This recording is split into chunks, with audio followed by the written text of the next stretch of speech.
Aleluia. Meus irmãos, a paz do Senhor Jesus. Podemos assentar. Glória a Deus. Muito feliz de estar aqui com vocês esta noite para louvarmos e agradecermos o nome de Jesus. Feliz por mais essa oportunidade de ministrar aos vossos corações a santa e poderosa palavra de Deus. No meio de tantas pessoas qualificadas para isso, me sinto muito honrado de estar aqui com vocês. Glória a Deus. Abra a tua Bíblia, por favor. Primeiro livro de Samuel, capítulo de número 1. Talvez uma das mensagens mais conhecidas da Bíblia Sagrada. Mas mesmo assim o Senhor colocou em nosso coração para meditarmos na palavra de Deus. Primeiro livro de Samuel, capítulo de número 1. Aleluia. Oh, glória a Deus.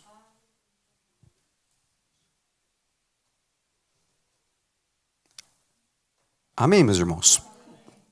Vamos ler então. Houve um homem de Ramataim Zofim, da montanha de Efraim, cujo nome era Eucana, filho de Jeroão, filho de Eliú, filho de Tou, filho de Zuf, Efrateu.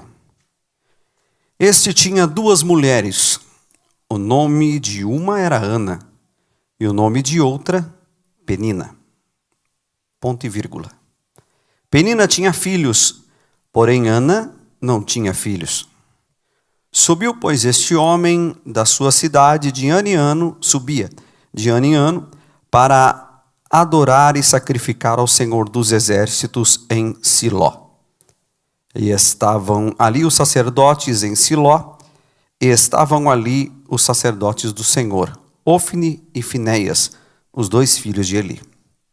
E sucedeu que, no dia que Eucana sacrificava, dava a ele porções do sacrifício a Penina, sua mulher, e todos os seus filhos, e todas as suas filhas. Porém a Ana dava uma parte excelente, porquanto ele amava Ana. Porém o Senhor tinha-lhe cerrado a madre.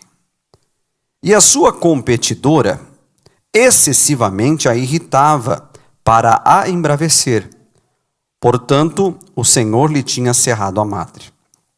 E assim o fazia ele de ano em ano, quando ela subia à casa do Senhor.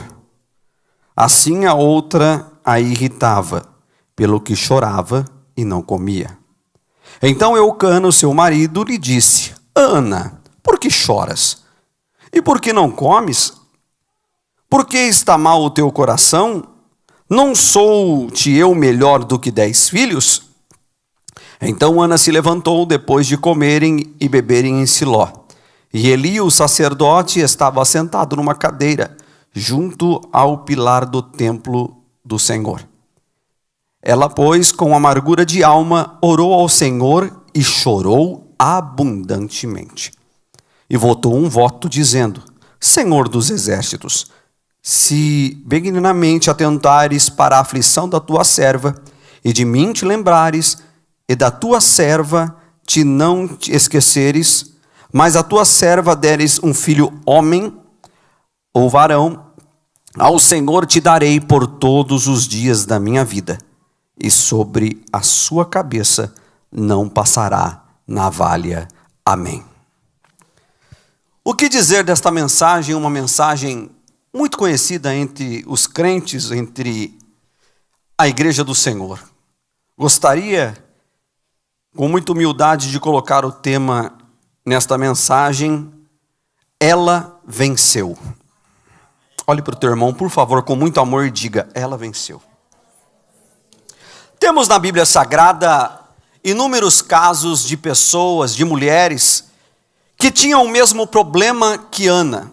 O principal problema de Ana era a esterilidade. Nós temos em Gênesis 16:1 o caso de Sara, ou Saraí. Nós temos também em Gênesis 20:18 a mulher de Abimeleque. Gênesis 20:18 também as servas de Abimeleque. Nós temos também em Gênesis 25, 21, Rebeca. Nós temos também em Gênesis 31, Raquel. Nós temos também em Juízes 13, 2, mãe de Sansão.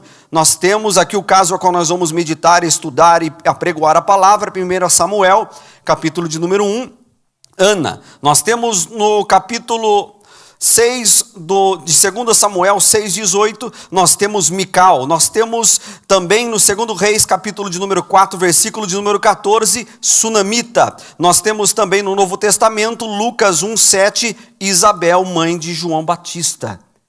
Essas são as mulheres que são frequentemente lembradas sobre o assunto de esterilidade. E todas elas tiveram um motivo para que isso acontecesse na vida de cada uma delas.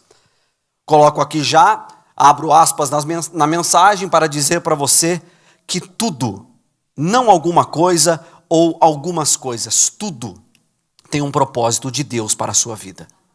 Todas as circunstâncias da minha vida e da tua vida, todas as circunstâncias das nossas vidas, existe um propósito específico dado por Deus. Pastor, então o senhor está querendo me dizer que Deus tem prazer no meu sofrimento? Não, mas Deus tem o prazer em te moldar. Mas Deus tem o prazer em te forjar.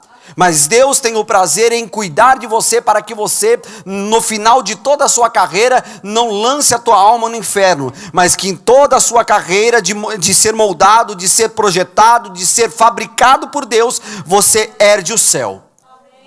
Esse é o motivo específico e a prioridade de Deus para você.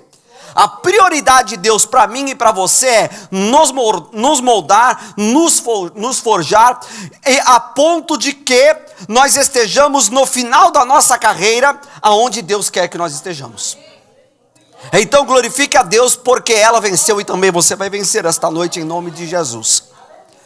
Então nós temos uma história aqui, 3 personagens. E nessa história desses 3 personagens, nós temos quem? Ana, a principal. Ana, a mulher a qual Deus iria através dela nos ensinar algumas coisas e vai ensinar esta noite em nome de Jesus. A Bíblia diz então que nós temos também Eucana. Eucana era o esposo. E nós temos também Penina. Penina foi uma mulher a qual Eucana se casou posteriormente. Vou explicar para você o plano de fundo da mensagem e sobre o que este contexto se aplica. A Bíblia diz então que ele tinha 2 mulheres. Talvez você esteja se perguntando por que 2 mulheres. Bom, a priori, ou a prioridade de um homem judeu, um homem hebreu, um homem a qual temia Yahvé, ou temia ao Senhor, a prioridade de qualquer homem religioso naquela época era o quê? Prosseguir a sua semente. A prioridade é que ele deixasse uma herança, que ele deixasse a sua genética para prosseguir na terra, crescer e multiplicai-vos. Era uma prioridade do homem hebreu, do homem judeu.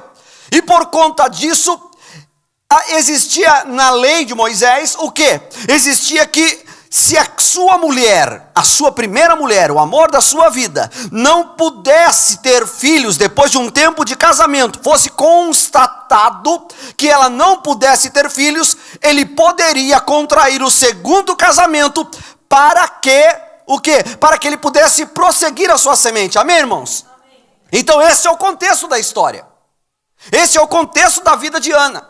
Só que algo que eu engano, que é muito forte para mim quando eu estava estudando essa mensagem, entendo aqui na vida, o quê? Que no caso de Ana, ela não nasceu daquele jeito. No caso de Ana, foi Deus que causou a esterilidade na vida dela. A Bíblia diz que Deus cerrou a sua madre. Deus cerrou. E nós temos aqui os tópicos que eu coloquei, os 7 inimigos da vida de Ana. O primeiro inimigo da vida de Ana era que? A esterilidade, versículo de número 5. Porém Ana dava uma parte excelente, o seu marido dava uma parte excelente, porque ele amava Ana, embora o Senhor lhe tivesse deixado estéril.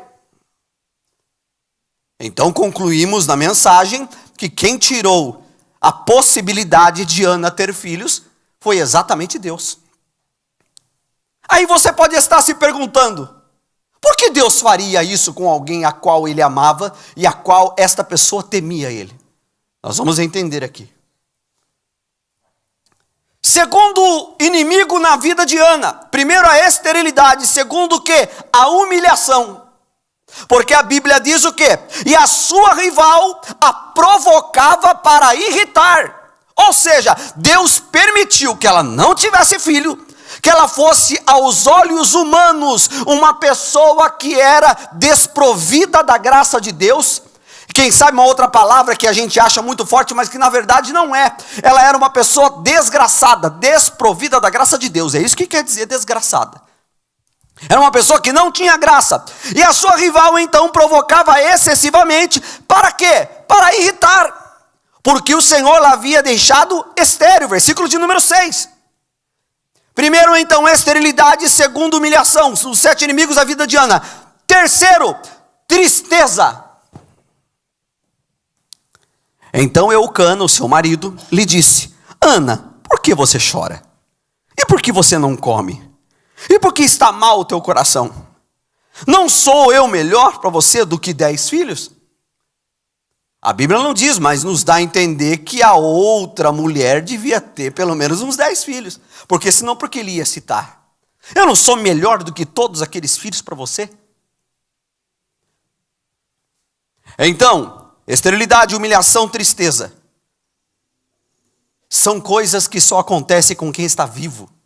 São coisas com quem só acontece com quem está tentando agradar a Deus. Nós que somos servos de Deus, por quê? Porque nós pensamos que a partir do momento que nós andamos com Deus, os problemas não virão para nós. Muito pelo contrário, é aí que a guerra começa, é aí que a guerra se levanta, é aí que o diabo tenta entrar aonde? Na minha mente e na sua mente, dizendo: você não é filho de Deus, então por que você é estéril?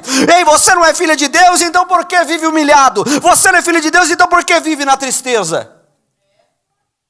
Talvez esse seja um ponto de interrogação na tua vida, mas Deus irá falar conosco através da sua poderosa mensagem, sua palavra. Mais um inimigo da vida de Ana era o quê? Amargura de alma. Versículo de número 10. Ela, pois, com amargura de alma, orou e chorou pouco. Não, chorou abundantemente. Deixe eu colocar um parênteses, uma vírgula aqui e dizer para você, irmão, você pode estar chorando muito, minha irmã, você pode estar chorando muito, mas isso não significa que Deus virou as costas para você. Muito pelo contrário, se você está chorando e chorando nos pés do Senhor, saiba que Deus te dará recompensa. Se você está chorando, gemendo e está chorando aos pés daquele que pode resolver o teu problema, e eu quero crer que é isso que você está fazendo, porque numa noite fria de quarta-feira, você está aqui para adorar a Deus, para buscar a Deus, para suplicar a Deus. Então já quero profetizar sobre a tua vida. Tem resposta de Deus para você esta noite, viu? Tem resposta de Deus para a tua casa. Oh glória!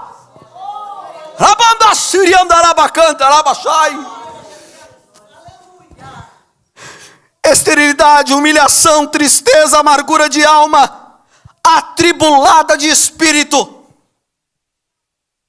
Atribulada de espírito. Por quê? Porque quando ela via todo aquele contexto da situação, ela devia ficar se perguntando: Senhor, não é possível. Eu cultuo, eu adoro, eu estou nas quartas-feiras, eu estou na terça, eu estou na quinta, eu faço tudo o que a tua lei manda, eu te amo de todo o meu coração. E o porquê tudo isso está acontecendo na minha vida? Agora eu pergunto para você, quantas vezes isso não aconteceu conosco? A Bíblia é um livro de milhares de anos atrás, principalmente o Velho Testamento, centenas de anos atrás, mas é o livro mais atual que existe. Por quê? Porque trata-se do que Deus conhece ao meu respeito e ao teu respeito. Desde que o mundo é mundo, sempre existiu problema, sempre existiu humilhação, sempre existiu tristeza, sempre existiu amargura de alma e sempre vai existir. Mas sabe qual é a diferença? A diferença é ter a certeza que Deus está cuidando de nós, que Deus está velando por nós.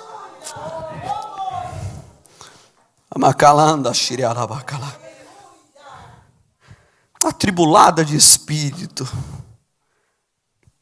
Deixe-me percorrer o texto para que nós possamos entender. Então, o seu marido olha para ela, fala: Ana, por que você está sofrendo desse jeito? Por que você está passando? Por quê? Eu não sou mais para você do que 10 filhos, Ana. Não era. Sabe por quê? Porque Ana precisava de algo que eu e você muitas vezes necessitamos de todo o nosso coração. Sabe o que é? Honra de Deus. Não para provar que somos melhores, não de uma forma vingativa, não de uma forma que nós possamos, olha, tá vendo? Deus é comigo. Não, nada disso. Simplesmente para sabermos em nosso coração que nós estamos agradando ao Senhor. Porque crente de verdade não usa a honra para humilhar os outros. Porque quem serve a Deus de verdade deixa isso muito longe dele. Mas aqueles que servem ao Senhor, adorando ao Senhor, eles querem a honra para mostrar: o Senhor está comigo, Deus me escutou, Deus viu o meu gemido. Esta noite Deus está ouvindo o nosso gemido. Aleluia, portas serão abertas, milagres acontecerão, restaurações acontecerão, oh glória a Deus. Então note, por favor, versículo de número 4. E sucedeu que no dia seguinte Eucana sacrificava e dava porções a quem? A Penina, a sua mulher, e todos os seus filhos e todas as suas filhas. E para Ana ele dava um montão. Uma porção excelente, versículo de número 5. Mas tem um problema. Versículo de número 6 nos mostra uma circunstância totalmente que agrava, um agravante. Versículo de número 6 diz assim, eu estou lendo 1 Samuel 1:6. E a sua competidora excessivamente a irritava para a embravecer. A pergunta que eu tenho para você e para mim: qual é a necessidade de Penina virar uma competidora de Ana? Nenhuma necessidade. Nenhuma necessidade. Mas Penina, creio eu, e muitas Peninas existem por aí, usadas pelo diabo com a permissão de Deus, era usada para quê? Para falar: tá vendo? Eu tenho um montão de filho. Tá vendo? Eu consigo. Tá vendo? Deus é comigo, não é com você. Tá vendo? Olha isso, olha aquilo. Mais interessante é que Deus até então, ele não colocou nada para colocar um ponto final nessa situação. O que eu entendo com isso, eu quero que você entenda, é que existem muitas vezes que Deus vai permitir que Peninas se levantem contra nós. Porque no nosso modelo de cristianismo, nosso não, o modelo das pessoas por aí, mostram que se a Penina se levantar, quer dizer que Deus, numa forma que Deus permitiu que o diabo se levantasse contra nós. E foi mais ou menos isso mesmo. Só que Penina se levantou, e a Bíblia diz, no versículo ao qual nós lemos, o versículo de número 6, que ela irritava para deixá-la brava mesmo.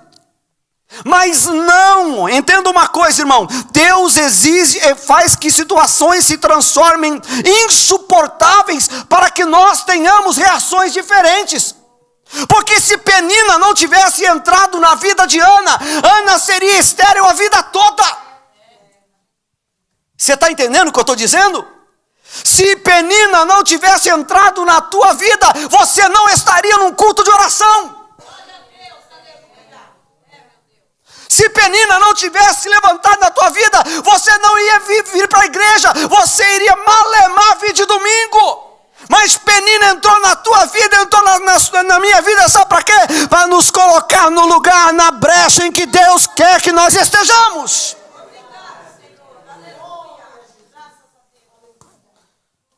Irmão, deixa a Penina, vai.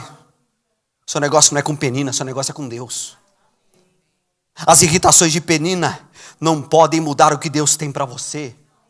Os levantes de Penina, as palavras contrárias de Penina, não podem mudar as circunstâncias, só podem colaborar para a tua vida. Por quê? Porque a minha Bíblia diz, e a sua também diz, que tudo contribui para o bem daqueles que amam a Deus. Então, o que Ana deveria fazer e fez, não era se incomodar muito com Penina, mas Deus estava usando Penina para provocar o quê? A humilhação de Ana. E a Bíblia diz que aqueles que são humilhados serão exaltados.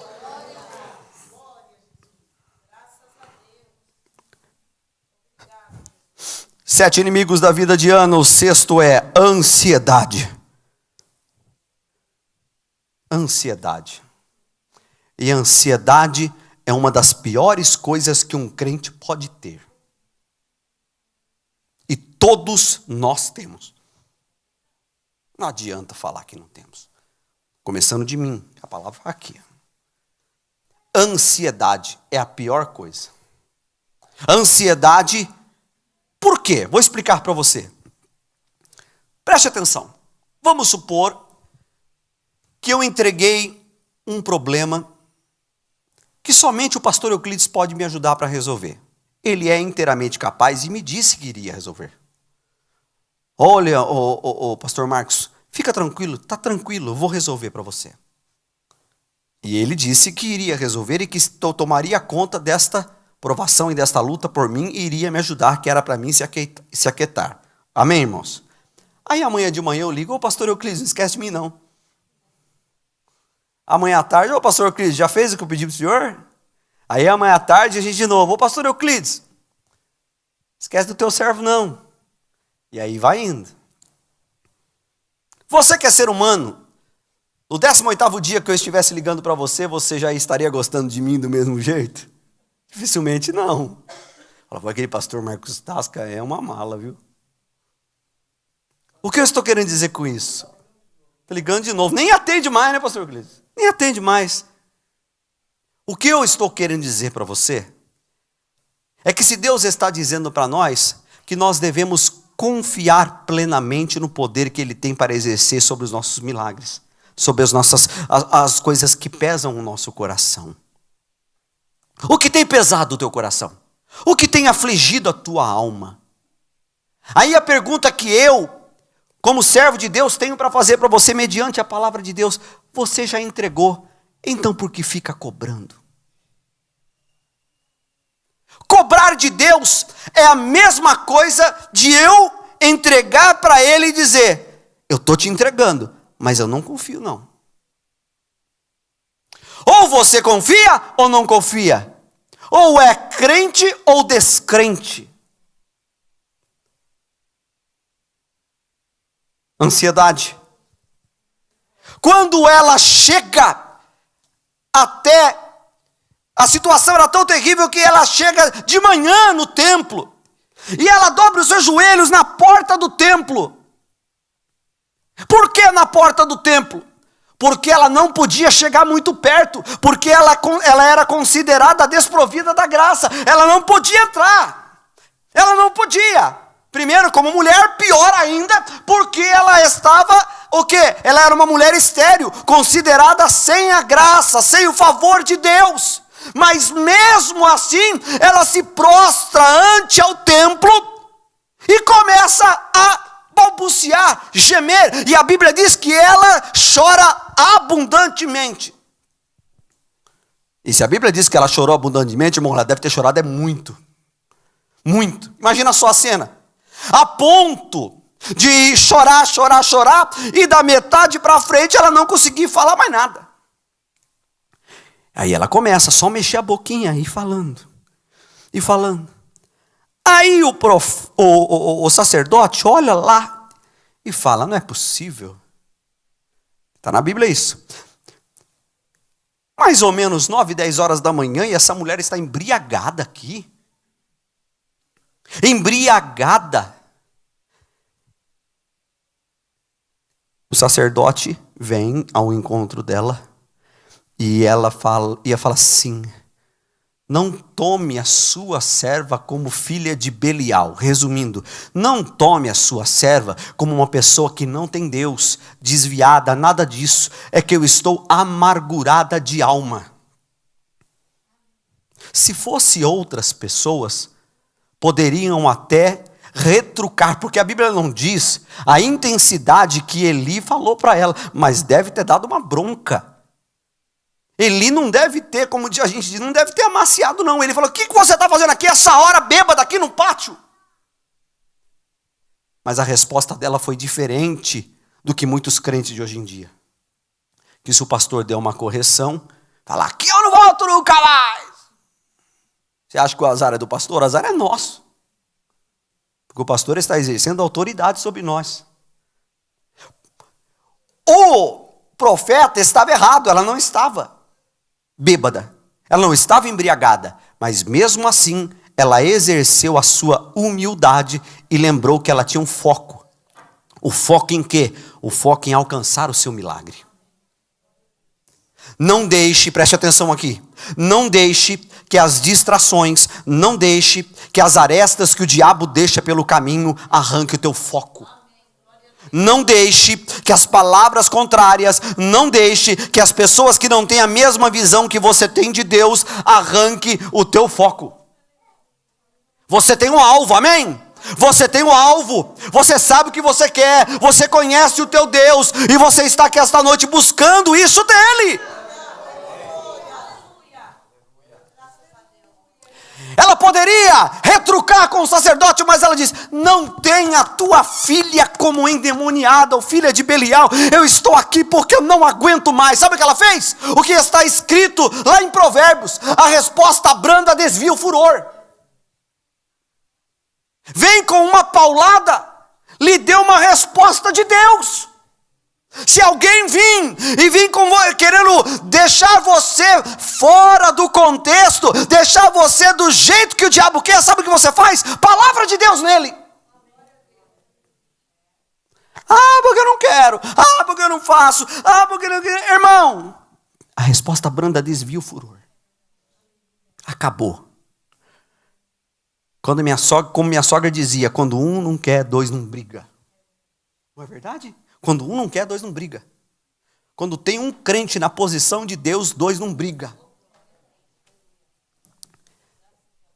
Sétimo inimigo na vida de Ana. Ela tinha todos esses inimigos contra ela. A aflição. Não tenhas a tua serva por filha de Belial, porque pelo excesso da minha ansiedade e da minha aflição é que tenho falado até agora. Vamos correr. Agora, as 7 virtudes da vida de Ana. Primeiro, sinceridade e transparência. Irmão, irmã, você não perde nada em ser sincero e ser transparente. Não confunda em absoluto o que eu acabei de dizer com o que você falar, o que pensa dos outros. Diferente. Sinceridade e transparência. Não tem nada a ver com aquela falácia que a gente sempre ouve por aí. E muitas vezes no nosso meio. Ah, eu sou sincero, eu falo o que eu penso. Isso não capa crente. O crente tem que ouvir bastante e falar pouco. O crente não pode falar o que quer. O crente tem que ter o fruto do Espírito. Longanimidade, mansidão, domínio próprio. Vou falar de novo. Longanimidade, mansidão, domínio próprio. Se o crente não tiver isso, o Espírito parece que está meio longe. Tem que ter o fruto. Mas não é os frutos, não, é o fruto que a Bíblia diz. Imagina lá uma mexerica com um monte de goma, um fruto, é o fruto. Se ele não carregar o fruto, se ele for pavio curto, se ele falar o que quer, ele não tem o fruto do Espírito. Está julgando, pastor? Não estou, é Bíblia. Sinceridade e transparência. Eu preciso falar uma coisa aqui, irmãos. Antes de continuar aqui. Sinceridade e transparência não tem nada a ver, por exemplo. O fulano de tal fez uma coisa que eu não gostei. Para mim caiu no meu conceito. Você não erra, não? Você não falta, não? Você não esquece, não? Irmão, todos nós estamos enfadados a erro. Por isso que quando Pedro perguntou, Senhor, quantas vezes eu devo perdoar o meu irmão? Jesus falou 70 vezes 7 para o quê? Justamente para falar assim, você tem que perdoar todas as vezes, Pedro. Pedro, é toda hora que você tem que perdoar. Porque ninguém é perfeito, Pedro. Perfeito só seremos como estivermos na glória. Sinceridade e transparência. 7 virtudes de Ana. A primeira. O quê? Ana não escondeu a sua dor e o seu sofrimento. Seus olhos e semblante caídos demonstravam o quê? O estado da sua alma. Não escondeu do seu marido quando questionada pelo sacerdote Eli. Confessou a angústia da sua alma. E disse a Eli, até quando estará embriagada? Aparta-te de ti o vinho. Porém Ana respondeu, não, meu senhor, sou uma mulher de espírito atribulado, nem o vinho nem bebida tenho bebido, porém tenho derramado a minha alma perante ao Senhor. 1 Samuel 14:15. Segundo, Ana era uma mulher de fé inabalável, tanto dizia não, quando o seu ventre dizia não. Não pode gerar filhos. Quando os médicos diziam não há possibilidade, quando os ventos sopravam o contrário, ela todavia acreditava e esperava na resposta de Deus. O dia que nós acreditarmos que a última palavra é de Deus e que Deus cuida da gente, a gente vai sofrer muito menos. Terceira virtude de Ana, mulher o quê? De perseverança em oração. Demorando-se ela em orar perante o seu Senhor, Eli observou a sua boca. Ou seja, onde ela estava? Ela estava lá contando os problemas dela para alguém? Ela estava lá falando com qualquer outra pessoa? Não, ela estava diante de quem poderia resolver o seu pleito, de quem poderia resolver a sua situação. É isso que nós estamos fazendo aqui esta noite. É isso que você está fazendo aqui esta noite, você que está nos assistindo agora. Deus está aqui, Deus está aí, e esta noite Ele quer resolver a nossa situação. Quarto, abnegação e doação. O coração de Ana era desprovido de todo egoísmo. Crentes egoístas. O filho que ela tanto desejava, o voto que ela fez com Deus foi o quê? Senhor, se Senhor me der um filho homem, varão, eu sei que eu vou fazer um voto contigo, eu vou lhe dar. O que Ana estava demonstrando aqui? Ana estava demonstrando aqui algo muito simples e puro que deve ser a primeira conduta de um crente. Qual é, pregador? Explico para você. Senhor, tudo que é meu é teu. Tudo que o Senhor me der, na verdade, o Senhor está me emprestando porque é teu.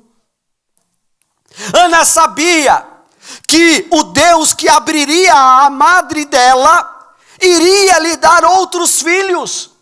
O que nós temos que entender é que a partir do momento que nós damos as primícias a Deus, tudo que nós temos a Deus, a nossa vida a Deus, os nossos pensamentos a Deus, as nossas riquezas a Deus, nós estamos mostrando para o diabo que nós entendemos que tudo é dele, nós somos dele, que tudo que nós temos é para a glória dele. Ela se doou. Devolveu. E qual foi o voto? Você que não conhece a história, talvez. Senhor, se o Senhor me der um filho, o primeiro filho que o Senhor me der, eu vou dar para o Senhor. Ele vai vir aqui no templo. Ele vai ser um servo do Senhor e sobre a tua cabeça não passará navalha. Ou seja, um nazireu. Quinto, mulher de adoração e louvor. A adoração de Ana é teocêntrica. E isso é importantíssimo. Deus como centro do universo.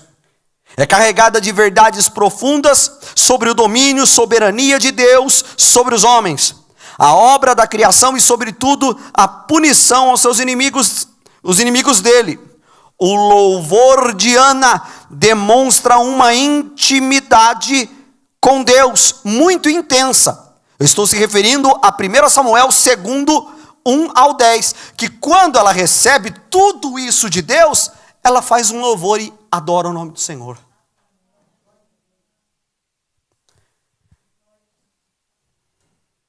Ana, 7º, influenciadora de gerações.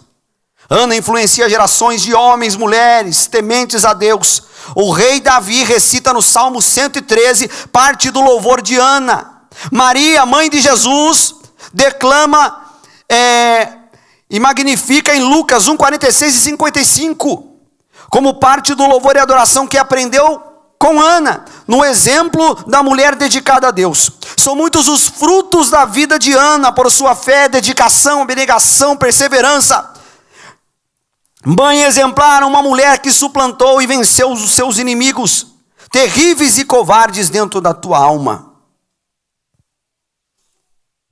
E quem foi o filho de Ana?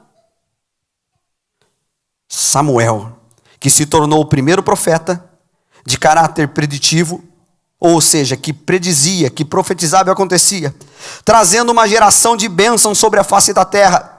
Como Samuel foi gerado através da oração de Ana no templo, e ele é reputado por Deus como um dos maiores intercessores da terra que a terra já teve. Jeremias 15:1 e Samuel 12:23. Preste atenção. Segundo Samuel, capítulo de número 2, verso 20 e 21.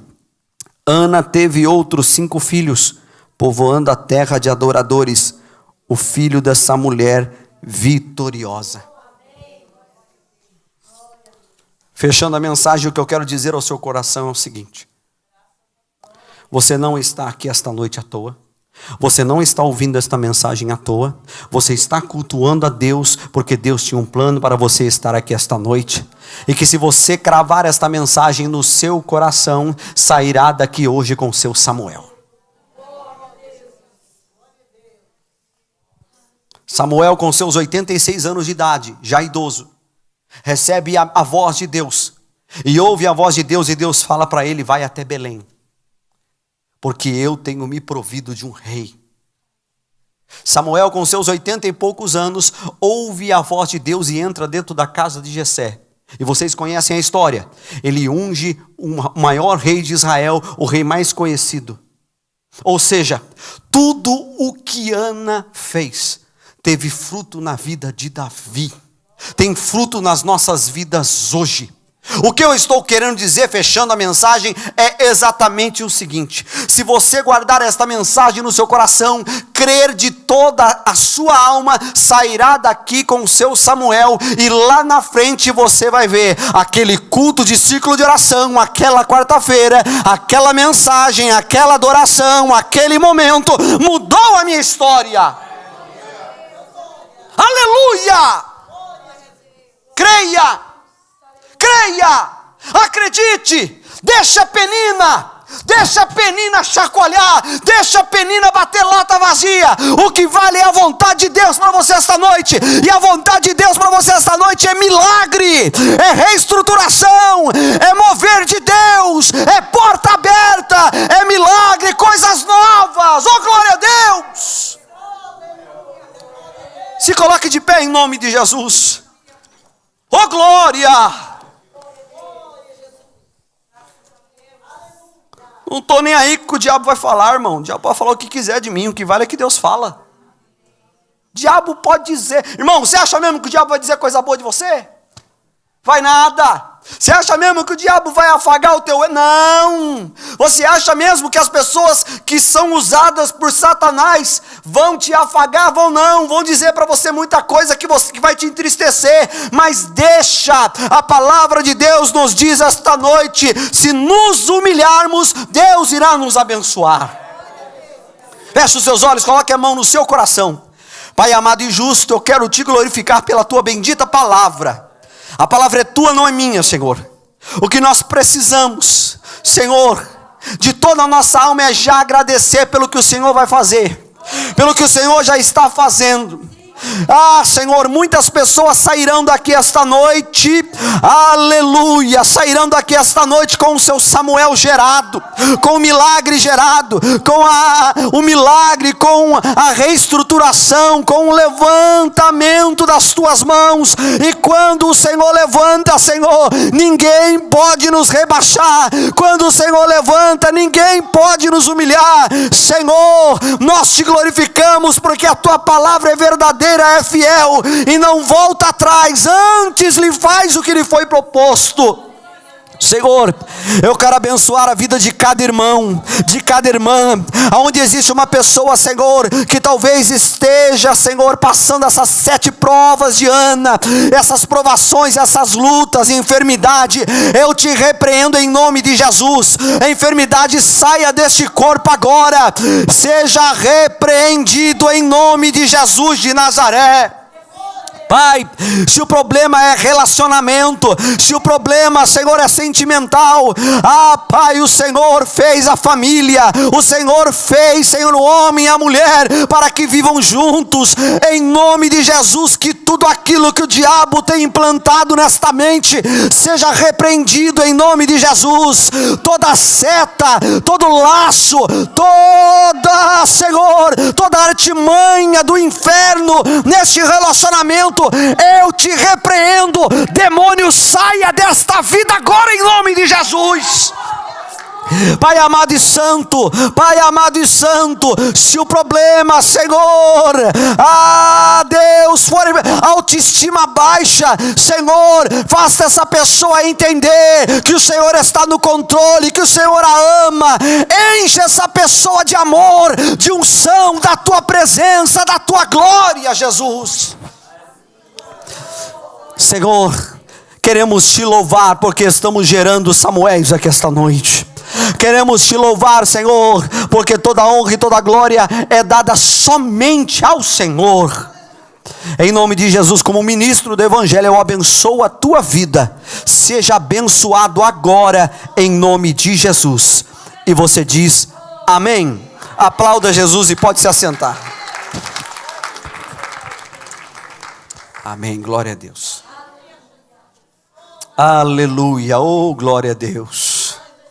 Aleluia, aleluia, aleluia, oh aleluia.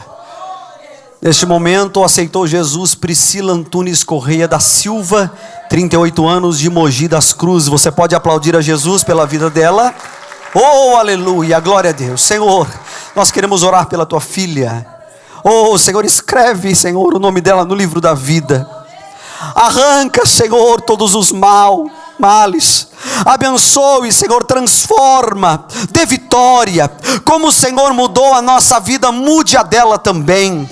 Como igreja nós queremos abençoá-la. Seja abençoada, seja vitoriosa, seja ungida pelo Espírito Santo de Deus, em nome de Jesus. Amém, Senhor, glória a Deus.